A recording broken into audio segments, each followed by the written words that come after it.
No, you tough were girls. scared of me. I was a little intimidated by someone who's older than me and who had tattoos. Do you like the traveling part of touring? Is that I think we like touring.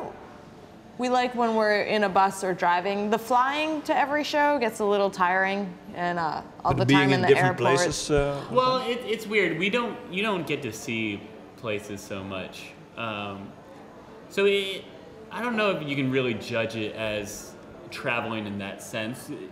We'll go to a lot of places. We were in Japan not too long ago, and we didn't see any of Japan. We didn't even eat sushi. We saw like the backstage area of the festival, and that was about it. So I think we need to do a tour sometime where we don't do any shows, and we just do a tour to like actually go everywhere we've already been, but see it in reality. So most of the time we don't see much. It's kind of just being in different places, living your life the same way.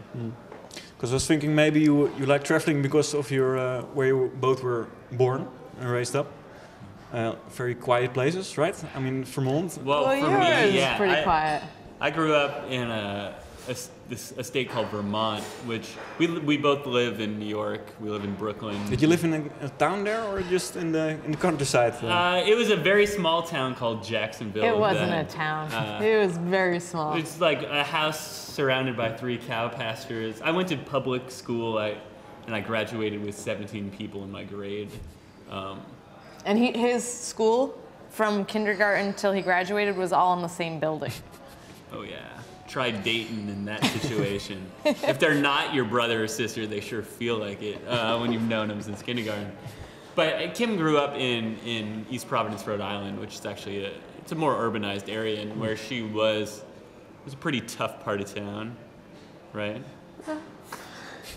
It gave Kim bad posture because she felt if she had her hood up and scrunched over that she looked tougher. Yeah, you kind of get more mass in there, so that's how I'd have to walk around. Now she's a terrible posture. She's going to become a hunchback. Did she look like that when you met her? Or? Yes. So that's what you thought. She still looks like that. She just took her hood off for the interview. So that's what you thought was attractive about? Oh yeah. No, you were girls. scared of me. I was a little intimidated by someone who's older than me and who had tattoos, as a country boy from Vermont. Yeah. Because when was that? When did you meet exactly? At college? But 7 years ago. We both went to the same school at Pratt, and that's where we met. I picked him up. She hollered at me. Yeah. Yeah. And then we've been together since. And because the music came a lot later. Yeah. It came years later. Yeah, we started dating, and when we were dating, we worked on art projects, films, band posters, other bands' album art, and we work really well together. So, yeah, about 5 years ago, we decided I wanted to learn how to play the drums, and Matt wanted to learn how to play keyboards. So we started doing that together because it just seemed to make sense. It's just we're just two people who work well together, and music was something we both liked but weren't doing so much, and by accident, boom, here we are. Oh, what was the accident though? Was there? The accident was a friend found out we were playing music because we weren't really a band or anything. We didn't write songs. We didn't have a name, but he booked us on a show. It just had a basement in an art gallery in Queens that he was doing, and yeah. And he forced us to play, and so we had to come up with 3 songs. That's all we played. And it was terrifying. And they listed us as our names. And that's how we got the band name. Yeah. But after that show, it was just like, more people were like, hey, do you want to play this show? Oh, we're doing this show, you want to do this? And then it started to be like we were playing 3 times a week in Brooklyn. And then it just kept going. All the way to Amsterdam. All the way. All the way.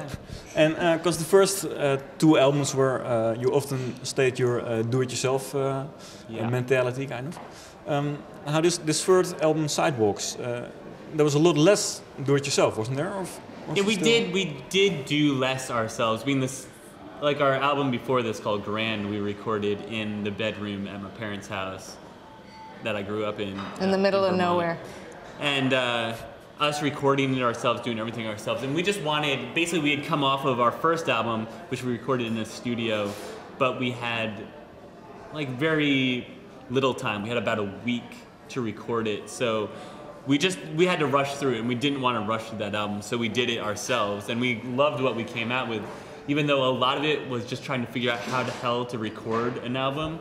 And when we went into Sidewalks, we had more money and whatnot, so we went into a couple different studios and worked with a couple different producers, and it was just nice to be able to focus more on the songs, like, and less on how to you technically record a damn album.